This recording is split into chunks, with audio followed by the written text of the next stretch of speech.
Lazy, good-for-nothings who don't do housework or cook deserves a divorce. I'll demand $80,000 in compensation. Looking down at me lying in bed, Alexander suddenly blurted that out. Just when I thought he had come home, he's talking about divorce. Calling me useless for not doing housework or cooking. And claiming $80,000 in divorce compensation is absurd. Despite the fact that I've fallen ill due to the stress from Alexander. I had reached my limit with Alexander's unbearable treatment. But my body wouldn't move as I wished, and I couldn't even get up. I didn't want to let things go Alexander's way. With that determination, I forced a smile while still lying down. Fine by me. Alexander, not expecting me to agree to the divorce so easily, had a look of shock spread across his face. There's no turning back now. I'll make him regret all the times he's belittled me. My name is Amelia. I work at an IT company and I am turning 38 this year. Most of my work is remote and my days are busy but fulfilling. There are tough times, but it's a rewarding job. My friends from my student days often say, "It's amazing you can work so hard." It felt good to be respected for being so dedicated to my work. 2 years ago, I even started a family. I married my husband, Alexander. I met Alexander 4 years ago at a busy restaurant downtown, out for dinner with friends. As we were leaving the restaurant and walking. "Excuse me." I was approached from behind. I turned to see who it was. The man wore a shirt and a jacket, the epitome of a capable office worker. "You left this at the restaurant," he said, handing over a mobile phone. Which to my surprise was undoubtedly mine. "I'm sorry, thank you so much." "No problem, glad I made it in time. Hey, would you like to go to a pub with me?" Alexander, relieved to have returned the phone, unexpectedly invited me out. Surprised again, I glanced at my friends who were about to part ways. They gave me a go-ahead smile as if saying, "Please go. If you are okay with me, sure." Actually, I had messed up at work that day and still wanted to talk more. My friend had a date with her boyfriend and couldn't stay out late, so Alexander's invitation was perfect timing. After parting with my friend, I went to a nearby pub with Alexander. That was the beginning with my now husband, Alexander. At the pub, we shared work frustrations and quickly hit it off, feeling as comfortable as if we were old friends. When we left, Alexander asked for my contact. And we started seeing each other, leading to marriage 2 years later. It was surprisingly smooth, even astonishing to me. Considering my focus had always been on work, I was lucky to even get married. That's what I thought at the time. "Amelia, get me some beer," asked Alexander, lounging on the sofa and fiddling with his phone in the living room. I sighed yet again. How many times has it been? I've lost count. It's been 2 years since I married Alexander, and I'm nearing my limit with his sloppiness. Alexander, who works at a well-known bank, always boasts about being an elite and claims that people working at the bank are the most important. I had no idea before marrying that he thought so highly of himself. I knew he was proud of his work, but being constantly reminded is exhausting. "I'm tired of getting it for you. I'm busy, get it yourself." I was working and couldn't cater to Alexander's request, so I refused. Then Alexander, scratching the back of his head, said in annoyance, "You call remote work busy? I had all sorts of tasks at the office today and I'm exhausted." He scolded. "Just because it's remote work doesn't mean it's easy." Even when I retorted, he would shoot back at me with sarcasm. "Anyone can say that. You can take breaks whenever you want." I got tired of arguing back and silently stood up from my chair and reluctantly went shopping. Here, I bought the beer. Alexander didn't thank me for shopping, nor did he pay for it, just silently taking the beer. Then he was absorbed in his phone again. This is more like master and servant than husband and wife. Why did Alexander marry me? No, why did I marry Alexander? I sighed. It goes without saying that Alexander left all the household chores to me and did none himself.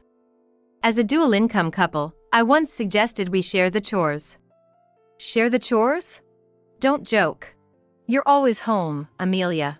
It's only natural for you to do them. He laughed it off. But I do go to the office sometimes, and I can't always do all the chores. Office visits are rare, right? Hire a housekeeper for those days. Alexander stubbornly refused to do any chores.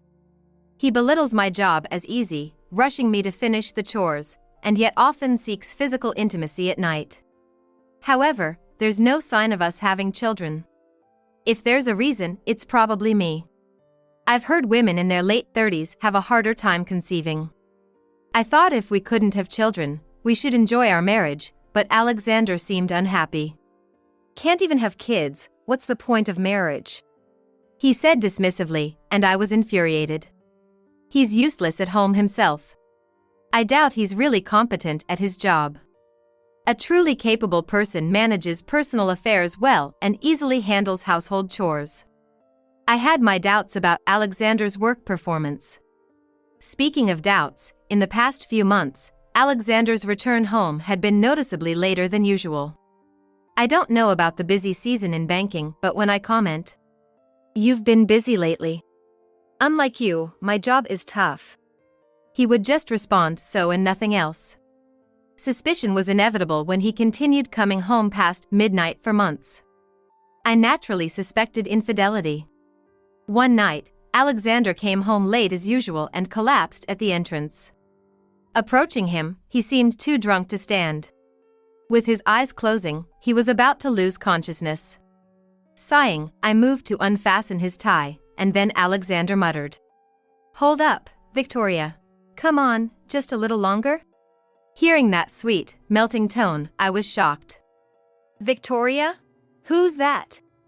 Whether it was sleep talk or drunken confusion, Alexander simply fell into a comfortable sleep. Now seriously suspicious, I installed cameras around the house. Next week, I'll be away on a business trip for the weekend. If Alexander is cheating, it's the perfect opportunity to bring his lover home while I'm away. Of course, there's no certainty he'll bring someone home, but it would be evidence if he did. That's why I installed the cameras. A week later, with an oblivious face, I said, "Well then, I'm off on my business trip." To which Alexander waved smiling. "Have a good trip." His face looked too happy, and it angered me. 2 days later, returning from the trip, I immediately checked the camera footage. Sure enough, there was Alexander, bringing his lover home and into our bed. I couldn't watch it all, it made me nauseous, so I stopped midway. But this was clear evidence of infidelity. I clenched my fist, almost crushing the camera. This was unforgivable. There's a limit to how much he can mock me. Did he think this would be forgiven? Once it was certain Alexander was cheating, I was filled with anger and sadness. Afterward, each time Alexander insulted me about the food or the dirty floor, my stress built up. I was contemplating when to tell him about the divorce, but my work suddenly got busier and I lost the right timing. Eventually, overwhelmed by work and household chores, my body couldn't keep up. One day, I suddenly collapsed with a high fever. I took the day off work. Of course, I couldn't do any housework either. Alexander must have known I was unwell from the morning, but he left for work silently and returned home at 6 p.m. Earlier than usual. Then, he came to where I lay sick in bed. The smell of alcohol made me feel nauseous. Without a care for me, Alexander smirked. "Lazy, good-for-nothings who don't do housework or cook deserves a divorce. I'll demand $80,000 in compensation." Looking down at me lying in bed, Alexander suddenly blurted that out. Divorce, out of nowhere? Calling me useless for not doing housework or cooking? And demanding $80,000 in divorce compensation is absurd. I've fallen ill because of the stress from Alexander. I was reaching my limit with his treatment. But my body wouldn't move as I wished, and I couldn't even get up. I didn't want things to go Alexander's way. With that determination, I forced a smile while still lying down. Fine by me. Not expecting me to accept the divorce so easily, Alexander's face showed shock. There's no turning back now. I'll make him regret belittling me all this time. A few days later, when my fever subsided and I was back to normal, I first got the divorce papers. After signing my part, I waited for Alexander to come home. I'm home. That day, Alexander came back at 10 p.m. reeking of alcohol and a perfume I'd never smelled before. I confronted him with the divorce papers as he arrived. Please, let's get divorced. When I said that in a low voice, Alexander laughed mockingly and took the papers. Finally, I can be free. It was unclear if his sarcastic remark was for me or himself, but he smirked disgustingly. If he wanted a divorce so much, he should have prepared the papers himself, but he probably wanted me to bring it up. I was disgusted with his nasty character. I'll claim for compensation in the divorce. Thinking Alexander pathetic for expecting compensation after cheating.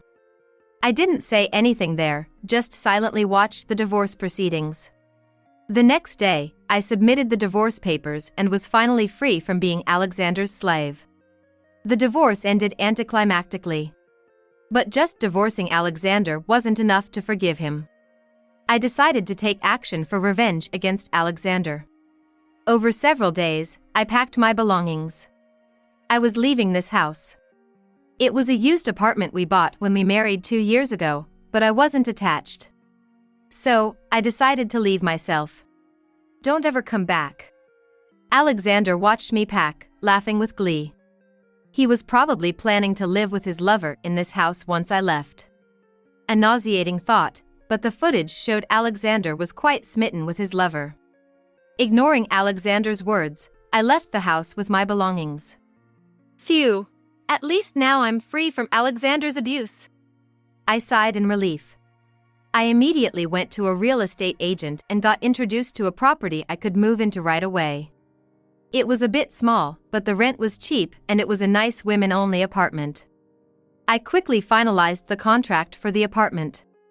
I'd have to live in a hotel for about a week until I could move in, but that was fine. Afterward, I finished some procedures at the bank and checked into the hotel. All the while, I was plotting my revenge against Alexander. And the plan I came up with gave me goosebumps. That's it. This is the only way. Imagining Alexander's astonished face made me almost laugh.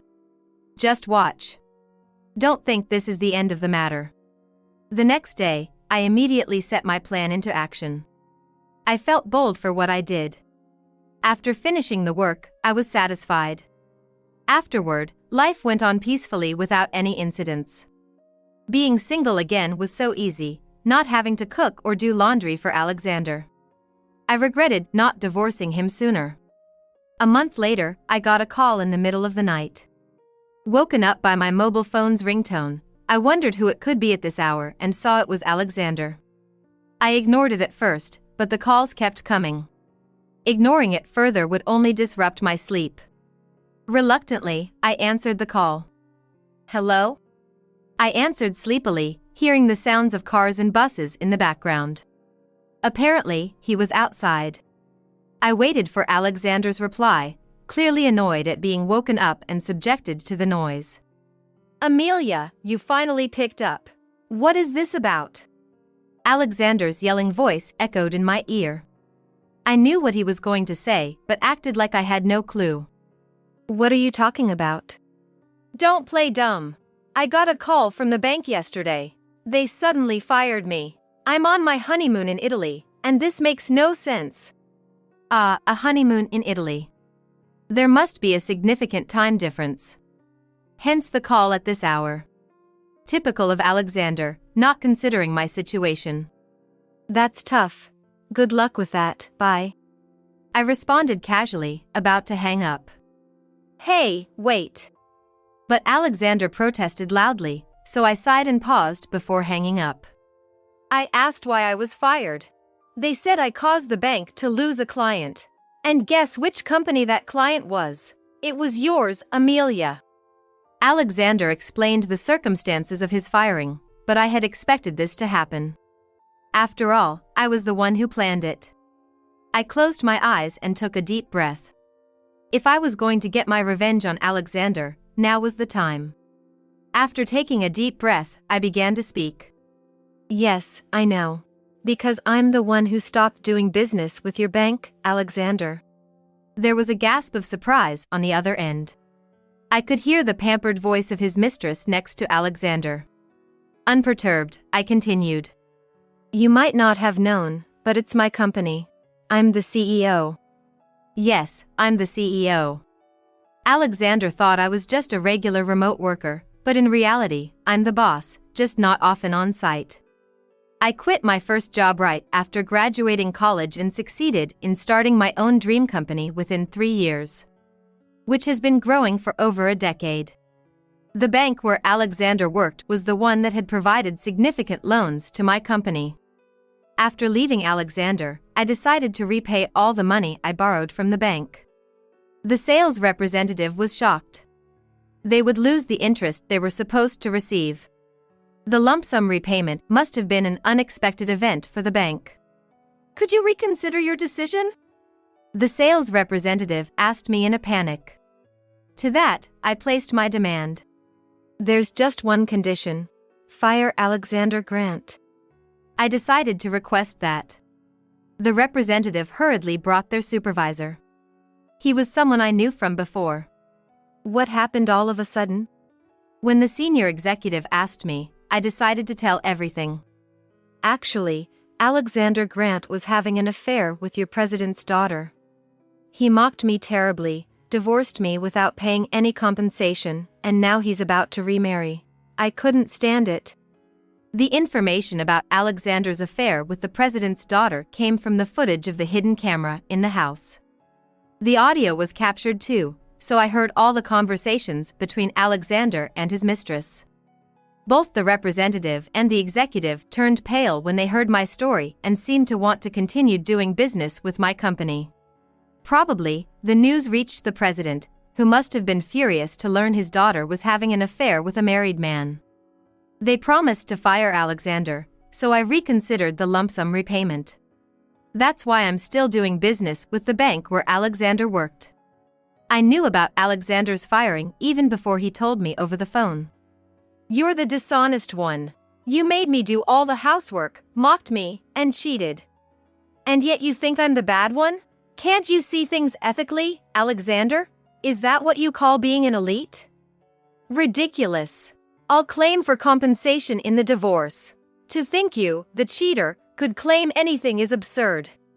Also, I changed the ownership of the house loan. I was the one paying it, but now it's your responsibility.